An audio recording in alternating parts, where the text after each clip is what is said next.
ஆண்டனி. அனைவருக்கும் நற்புலரி. 2023 மிகவும் சிறப்பாக அமைவதற்காக எடுக்கப்பட்ட ஒரு புதிய முயற்சி. தினமும் காலை 5:27 6:15 மணி வரை நடைபெறும் இணையவழி இணைய பயிற்சி. 9th sense science and consult மற்றும் ரோட்டரி கிளப் ஆஃப் நாகப்பட்டினம் இணைந்து நடத்தும் நற்புலரி. ஒவ்வொரு மாதமும் ஒவ்வொரு தலைப்பு, ஒவ்வொரு நாளும் ஒவ்வொரு பயிற்றுனர். அந்த வகையில் இந்த மாதத்தின் தலைப்பு லைஃப் இஸ் எ கேம்.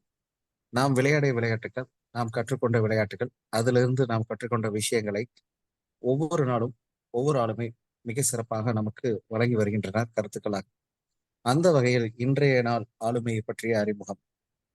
இவர் நாகர்கோவிலை சேர்ந்தவர், ஜேசிஐ நாகர்கோவிலின் உறுப்பினர், டைரக்டர் ட்ரைனிங். இன்னும் குறிப்பாக சொல்ல வேண்டும் என்றால் பஞ்ச் குருகுலத்தின் சான்றிதழ் பெற்ற பயிற்றுனர், ஒரு banking professional.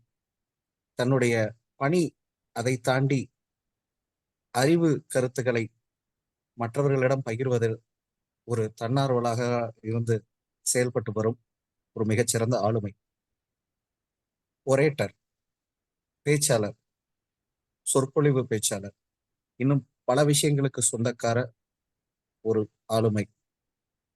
Antony Rajan, Mark Antony என்று சொல்லப்படும் ஆண்டனி ராஜன் அவர்களை அறிமுகப்படுத்துவதில் நற்புலரி பெருமிதம் கொள்கிறது. Sir, please welcome. This floor is yours. Thank you sir. Thank you so much sir. அனைவருக்கும் இனிய உற்சாகமான காலை வணக்கங்களை தெரிவித்துக் கொள்கிறேன்.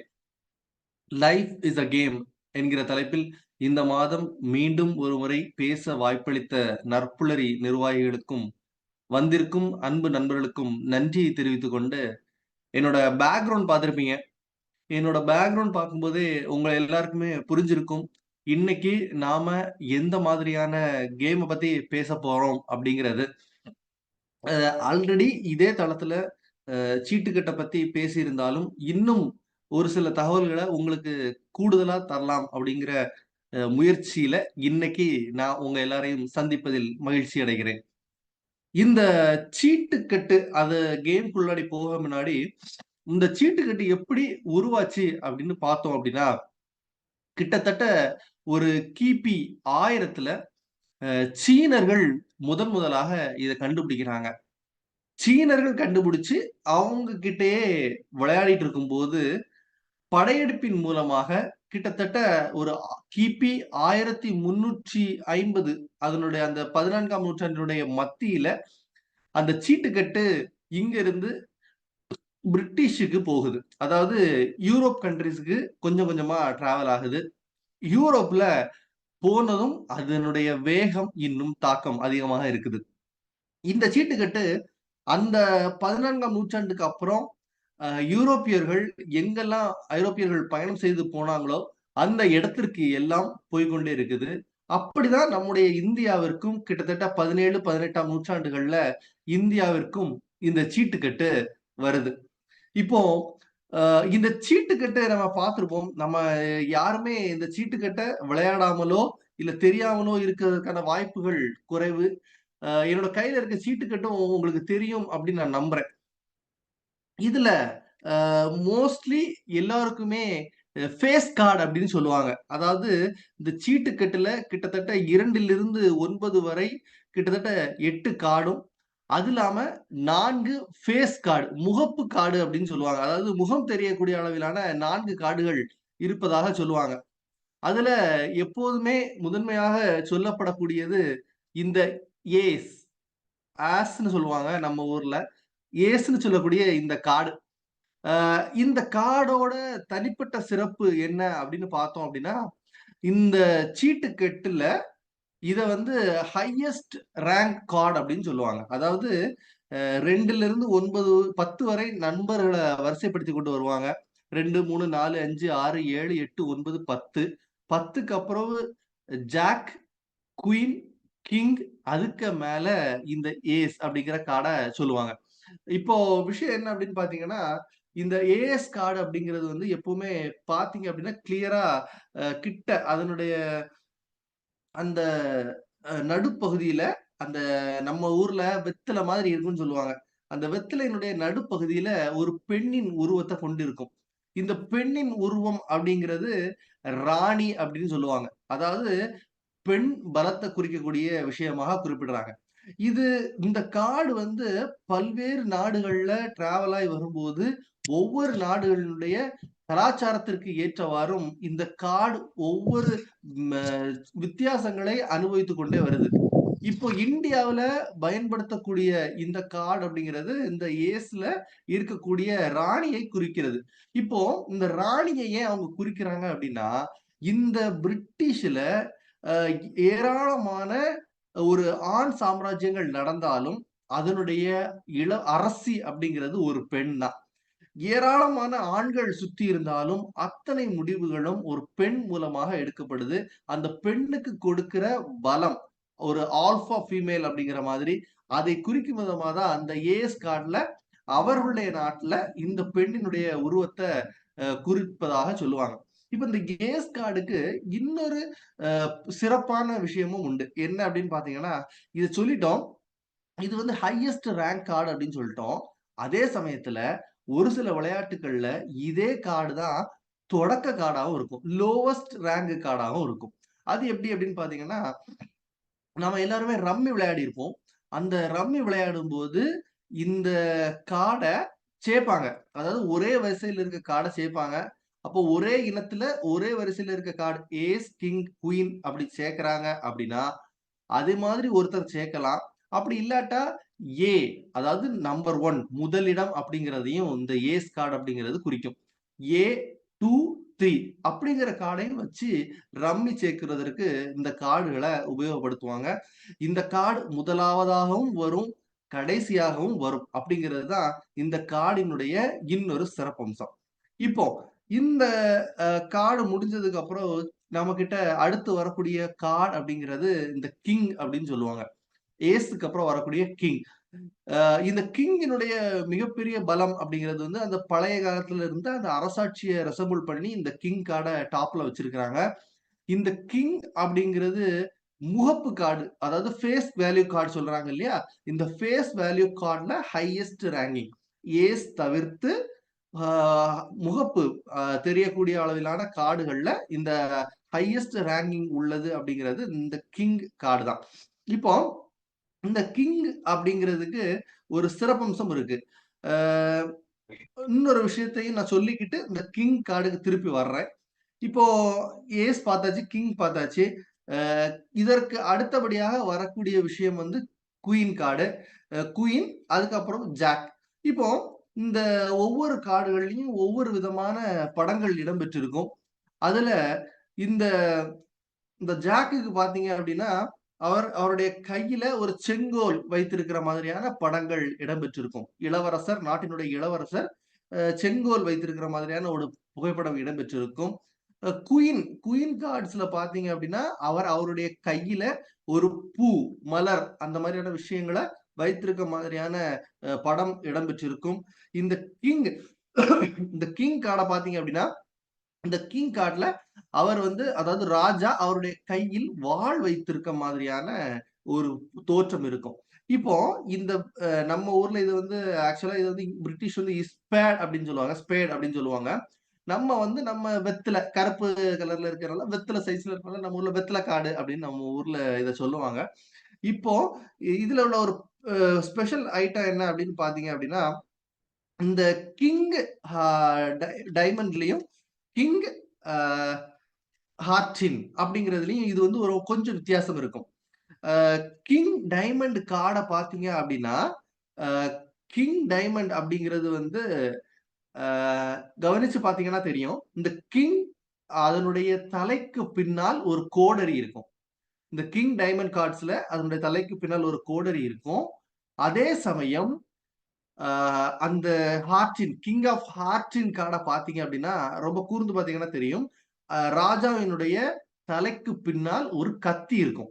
கத்தி அவருடைய தலைக்கு தொட்ட மாதிரி அது தொங்கிக் கொண்டே இருக்கும். இது எதை குறிப்பதற்காக இத இப்படி பண்றாங்க அப்படின்னு பார்த்தா, இது வந்து இந்த அரசு, இந்த இயந்திரம், இந்த அரச பதவி அப்படிங்கிறது எப்பவுமே தலைக்கு மேல் தொங்கும் கத்திக்கு சமமானது. அந்த அளவுக்கு ரிஸ்க் உள்ள ஒரு புரொஃபைல். அதனால அத ரிசெம்பிள் பண்ற விதமாட்டு இந்த தலைக்கு மேல் கத்தி சொருகிக் கொண்டிருக்கிற மாதிரியான படத்தை குறிப்பதாக சொல்றாங்க. அதே சமயம் இது அந்த மாதிரியான விஷயங்கள்ல எல்லாம் கிடையாது. இது வந்து ஒரு தொடர்ந்து அச்சு செய்து கொண்டு வந்தபோது ஏற்பட்ட அச்சு பிழையின் காரணமாக ராஜாவின் தலையில் கத்தி இருப்பதாக குறிப்பிடப்பட்டுள்ளது அப்படின்னு சொல்றாங்க. பட் பொதுவாவே இந்த கார்ட்ஸோட ஒரு மிகப்பெரிய அற்புதம் என்ன அப்படின்னா, இத தலைகீழா பார்த்தாலும் சரி, நேரே பார்த்தாலும் சரி, எப்போதுமே ஒரே மாதிரியாக தோற்றமளிக்கக்கூடிய விதத்துல இது அமைக்கப்பட்டிருக்கும். சோ இதுதான் இந்த ஃபேஸ் கார்ட் அப்படின்னு சொல்லக்கூடிய ஆஸ், கிங், குயின், ஜாக் இந்த 4 கார்டுகளுடைய பிரத்யேகமான விஷயம். இதை தவிர்த்து மிச்சம் எல்லாமே நம்பர் கார்ட்ஸ் தான். இந்த நம்பர் கார்ட்ஸ தவிர்த்து நாம ஒரு கார்ட பார்க்கணும் அப்படின்னு ஆசைப்பட்டோம் அப்படின்னா, அ நமக்கு எப்பவுமே ரசிச்சு, சிரித்து பார்க்கக்கூடிய இந்த ஜோக்கர் கார்டு அப்படின்னு தான். இந்த ஜோக்கர் கார்ட பத்தி நம்ம எல்லாருக்குமே தெரியும். நிறைய பேர் இத ரசித்து பார்ப்பதுண்டு. ஏன் அப்படின்னா, ஜோக்கர், ஸீரோ அப்படின்னு எப்பவுமே சிரிக்காதீங்க. ஏன்னா சீட்டு கட்டுல என்னைக்குமே இந்த ஜோக்கர் தான் always wanted. He is always hero not a zero அப்படிங்கிற மாதிரி பல நேரங்கள்ல சொல்லியிருப்பாங்க.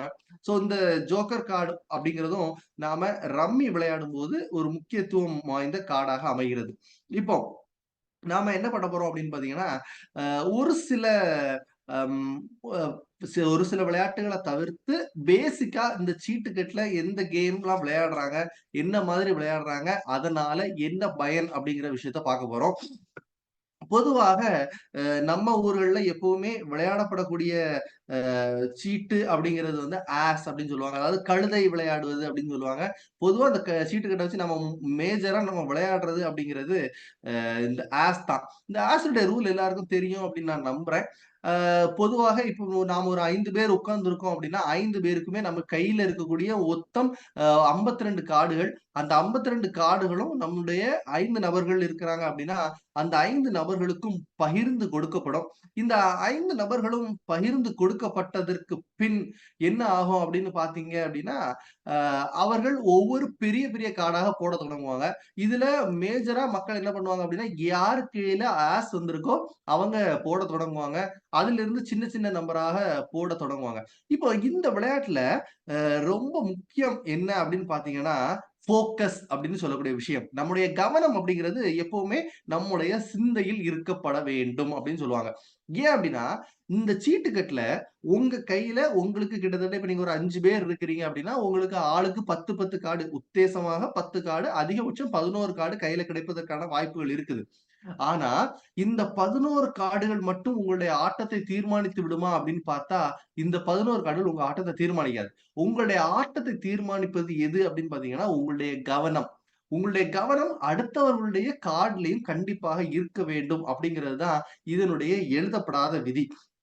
ஏன் அப்படின்னா, உங்களுடைய அருகாமையில் அதாவது ஒரு ஆன்டி கிளாக் வைஸ்ல பார்த்தீங்க அப்படின்னா, உங்களுடைய அடுத்து இருப்பவர் என்ன சீட்டு போடுறார் அப்படிங்கிறத கவனத்தில் கொள்ள வேண்டியது மிக மிக அவசியம்.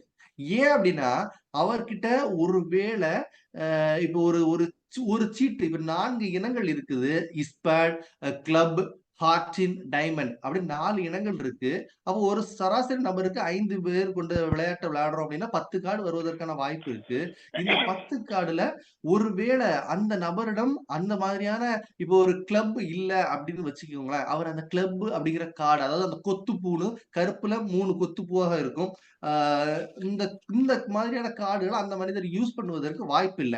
அப்போ அ நம்முடைய அடுத்து இருக்க நபர்ட்ட என்ன கார்டு இல்ல அப்படிங்கிறத ஊகத்தின் மூலமாக நாம அறிந்து கொள்ள வேண்டும். 2வது விஷயம், நமக்கு எப்படி அடுத்தவருடைய கார்டுல ஊகத்தின் மூலமாக அறிய முற்படுறோமோ, அதே சமயத்துல நமக்கு இடது பக்கம் இருப்பவர் நம்மை அறியாமல் இருக்க வேண்டும். நம்ம கையில என்ன கார்டு இருக்கு, இவங்க அடுத்து என்ன போட போறாங்க அப்படிங்கிற கெஸ்ஸிங்க அவங்களுக்கு குடுத்துறக்கூடாது. அதுவும் ரொம்ப முக்கியம்.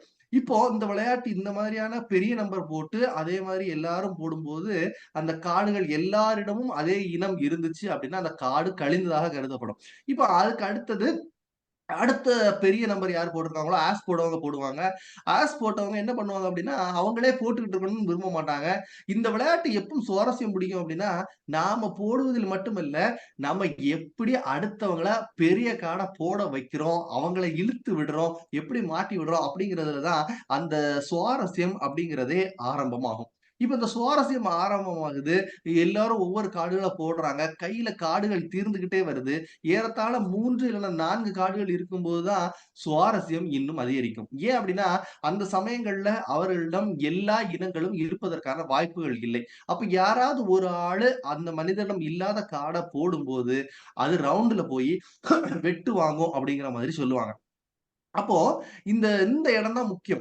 இப்ப நம்ம இதுவரைக்கும் ஒவ்வொருத்தரும் கார்ட போட்டிருப்போம். கழிஞ்சு போயிருக்கும். அது போய்க்கிட்டே இருக்கட்டும். கழிந்த கார்டுகளை நினைவில் வைத்துக் கொள்ள வேண்டியது மிக மிக அவசியம். ஒருவேள எந்த கார்டு மிஸ் ஆயிடுச்சு அப்படிங்கிறத நாம பார்க்காமல் விட்டுவிட்டோம் அப்படின்னா, எந்த கார்டு இவர்களுடைய கையில் இருக்கிறது அப்படிங்கிறத நம்மால் கண்டுபிடிக்க முடியாமலே போய்விடும். அப்போ எந்த கார்டு யார் கையில இருக்கு அப்படிங்கிறத நம்ம கழியிறத கார்டுகள பார்த்துக்கிட்டே இருக்கணும். அதே சமயத்துல ஒரு யூகத்தின் அடிப்படையில இந்த கார்டெல்லாம் இருக்கலாம் அப்படிங்கிறதை நம்ம மனதில் பதிய வைத்துக் கொள்ளணும். இப்போ ஒருவேளை கார்டு இல்லாத போது, இப்போ ஆஸ் கிளப் போடுறாங்க அப்படின்னா, இந்த கார்டு இல்ல அப்படின்னா, பெரிய ஆஸ் இந்த மாரிப்பட்ட ஒரு இன்னொரு இதுல இருந்து பெரிய பூவ எடுத்து போட்டு வெட்டி குடுப்பாங்க.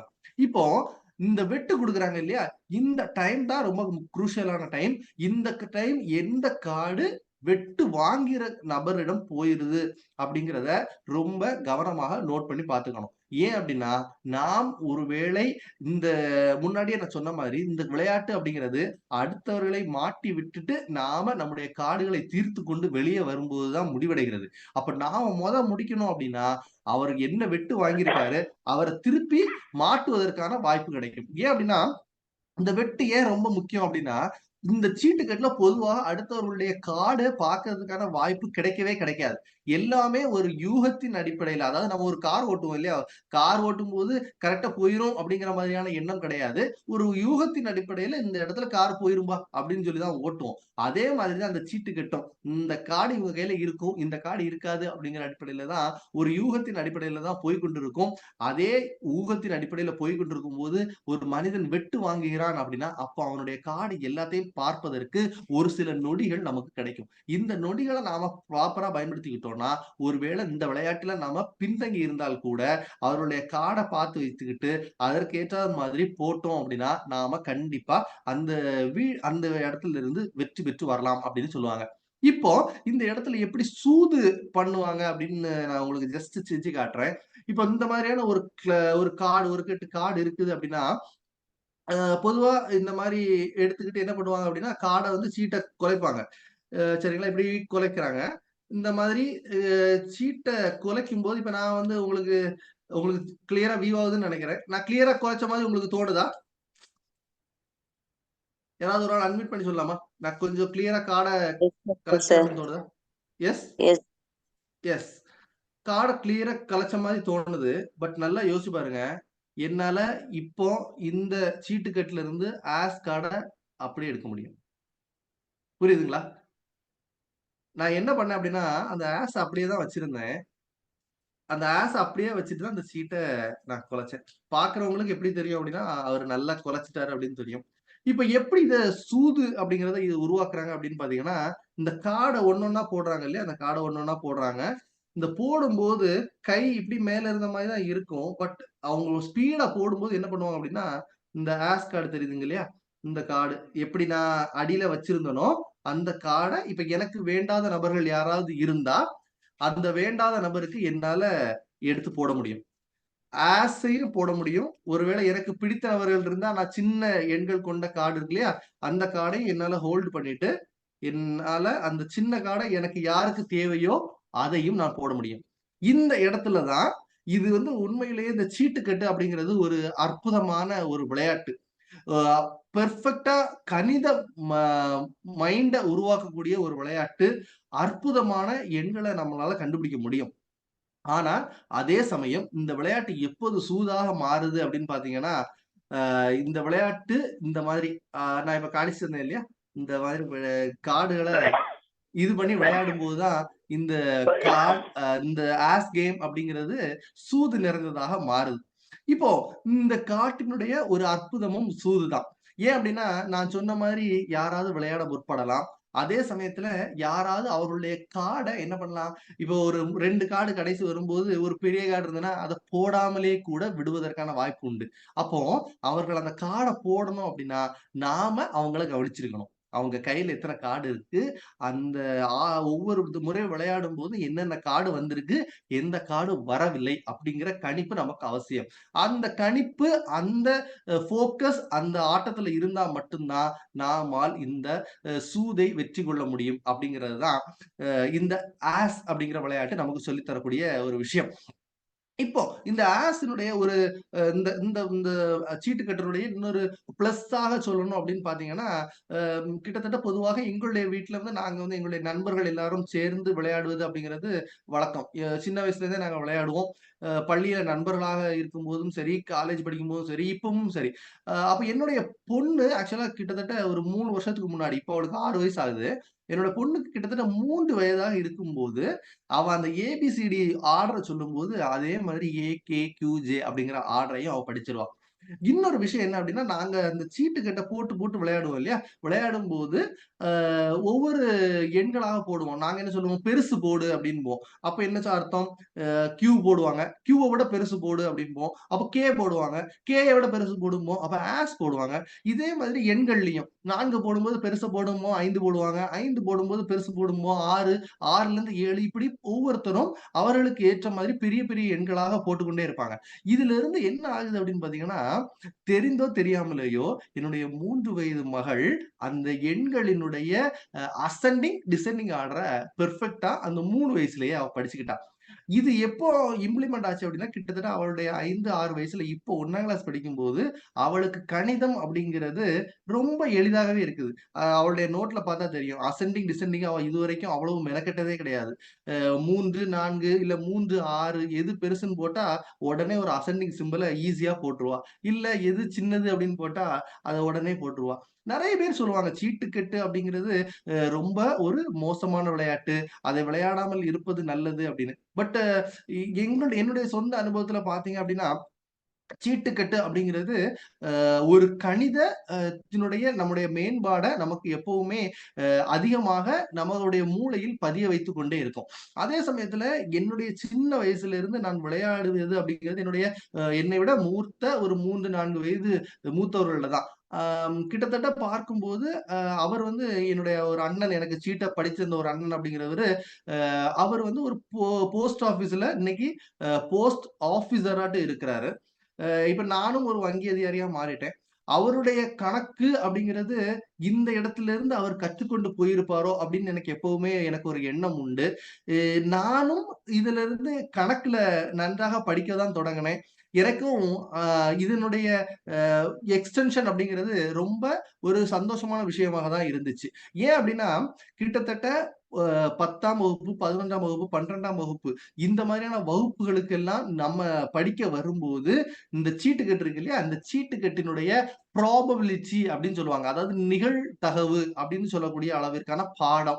இன்றைக்கும் நம்முடைய 10ஆம், 11ஆம், 12ஆம் வகுப்பு மாணவர்களுக்கு பாடமாக வைக்கப்பட்டுள்ளது. ஏன்னா, இதுல இருக்கக்கூடிய கணக்கு அப்படிங்கிறது அந்த அளவுக்கான கணக்கு. அதாவது ஏறத்தாழ ஒரு சீட்டில் 13 சீட்டு இருக்குது அப்படின்னா, அந்த 13 சீட்ல இந்த ஆஸ் மட்டும் விழுவதற்கான நிகழ்தகவு என்ன அப்படின்னு கொஸ்டின்ஸ் இருக்கும். நம்ம இத வந்து என்ன பண்ணுவோம் அப்படின்னா, ஃபார்முலாஸ் போட்டு சமன்படுத்துவோம். ஆனா, இந்த சீட்டு விளையாடுபவனுக்கு தெரியும்.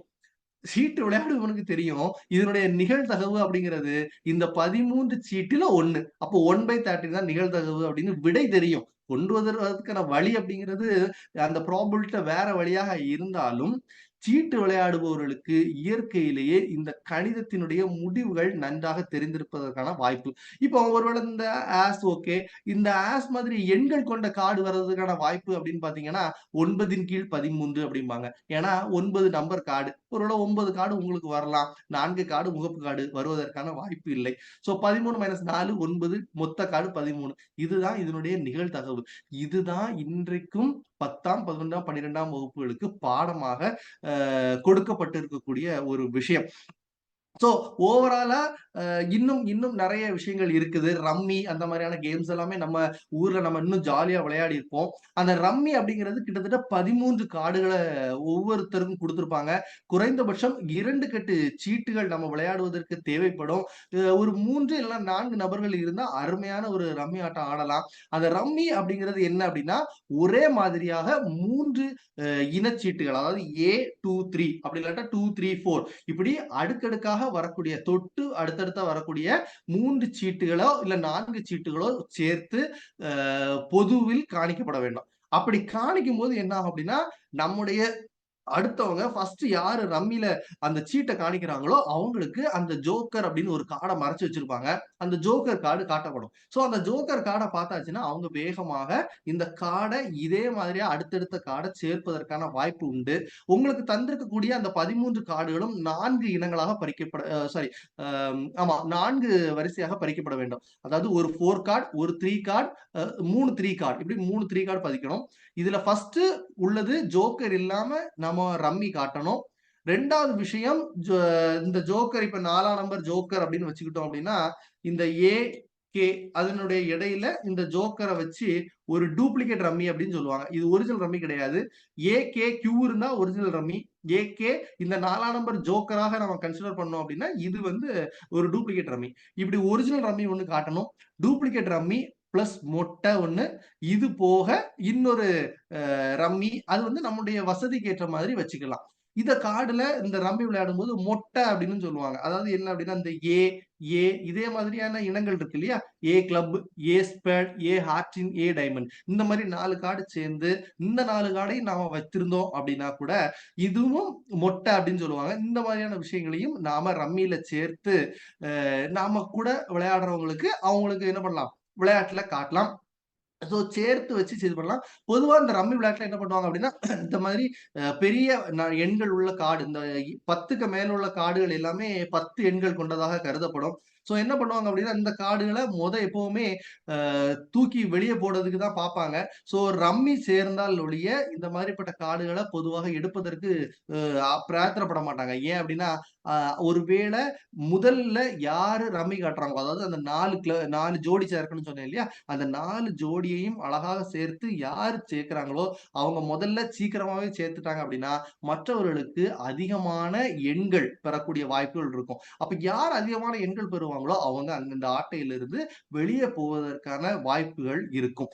அதே சமயத்துல இன்னொரு முக்கியமான விஷயம் இந்த சீட்ட பத்தி சொல்லணும் அப்படின்னு பார்த்தீங்கன்னா, நெறைய பேர் சொல்லுவாங்க, நம்முடைய அரசாங்கம் அப்படிங்கிறது இந்த சீட்டுக்கட்டுகள தடை பண்ணி இருக்குது அப்படின்னு சொல்லுவாங்க. பட் ஒரு உண்மை என்ன அப்படின்னு பார்த்தீங்கன்னா, நம்முடைய அரசாங்கம் இதை சீட்டு கட்ட தடை பண்ணியிருந்தால் கூட, பணத்திற்காக விளையாடப்படக்கூடிய விளையாட்டுகளை நம்முடைய அரசாங்கம் தடை செய்கிறது.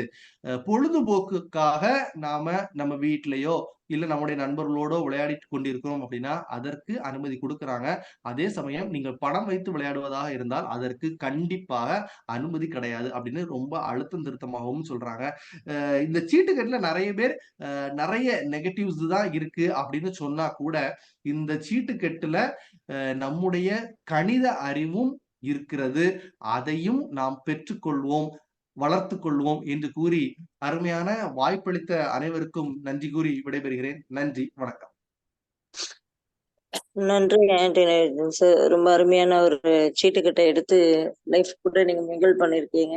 ஸோ இந்த சீட்டுக்கட்டு நெகட்டிவான விஷயம் மட்டும் கொடுக்காது, அதே நேரத்துல நமக்கு பாசிட்டிவான கணிதத்தையும் கற்றுக் கொடுக்குது அப்படின்ற கன்க்ளூஷனும் கொடுத்துருக்கீங்க. ரொம்ப நன்றி. நான் ஃபீட்பேக் வாங்குறதுக்கு முன்னாடி நான் எல்லாருக்கிட்டையும் கேட்கறதுக்கு நினைக்கிற ஒரு விஷயத்த நீங்க எல்லாரும் சொல்லுவீங்கன்னு நான் நினைக்கிறேன். ஃபர்ஸ்ட் ஆண்டனி ராஜன் சார் இருந்து ஆரம்பிக்கிறேன். ஸோ இந்த தளம் எதற்காக உருவாக்கப்பட்டதுன்றத நீங்க சொல்ல முடியுமா? இது கண்டிப்பா ஒரு பயிற்சியாளர்களை உருவாக்குவதற்கான தளம்னு நான் நினைக்கிறேன் மேடம். நினைக்கிறீங்க? ஓகே. வேற யாராச்சும் சொல்ல விருப்பப்படுறீங்களா? இல்ல மேடம். இல்ல. மத்தவங்க இதுல தினமும் பயணிக்கிற நீங்க சொல்லலாம். தாமோதரன் சார் சொல்லுங்க.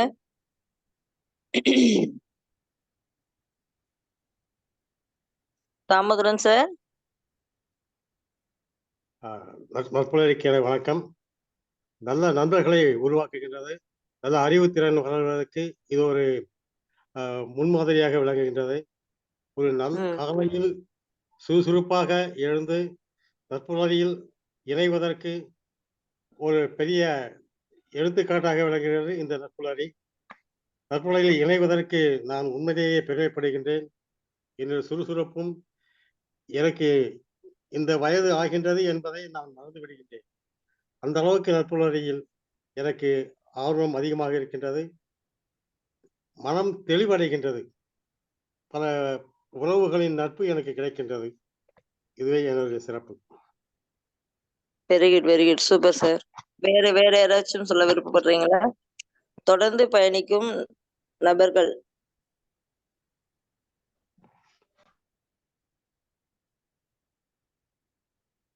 ஸ்ரீபரத் சொல்லுங்க. முதல் விஷயம், காலை எழுந்த ஒரு காலையில எல்லா மக்களும் கொஞ்சம் எழுந்திருக்கணும். 5:30 மணி வாக்குல. அதுக்கப்புறம் அவங்க நல்ல நல்ல விஷயங்கள பெறணும். நட்புணரி மூலியமா அது கிடைக்குங்கிற ஒரு நம்பிக்கையில எடுக்கலாம். ஸோ, ஒவ்வொரு மாசமும் ஒவ்வொரு தீம் நம்ம வச்சிருப்போம். அந்த தீம் ஓரியன்டடா நம்ம லைஃப் ஸ்கில்ஸ எப்படியெல்லாம் என்ஹான்ஸ் பண்ணலாம்? அந்த என்ஹான்சிங்க நம்ம லைஃப்ல நம்ம செயல்படுத்தும்போது, எந்தெந்த அளவுக்கு வளர்ச்சி திட்டங்களுக்கு நம்ம வலியுறுத்தலாம் அப்படிங்கிற விஷயம் நம்ம கத்துக்கிட்டு இருக்கோம். இந்த தளம் பயிற்சியாளர்களுக்கான தளம். பயிற்சிகள் எடுக்கக்கூடிய நபர்கள் ஒவ்வொரு அ மாசமும் அவங்களுடைய விருப்பத்துக்கு இணங்கி இதுக்கு பயணிச்சுட்டு இருக்காங்க. இதுல என்னன்னா, அவங்களுடைய திறனையும் இத வெளிய கொண்டு வர முடியும்.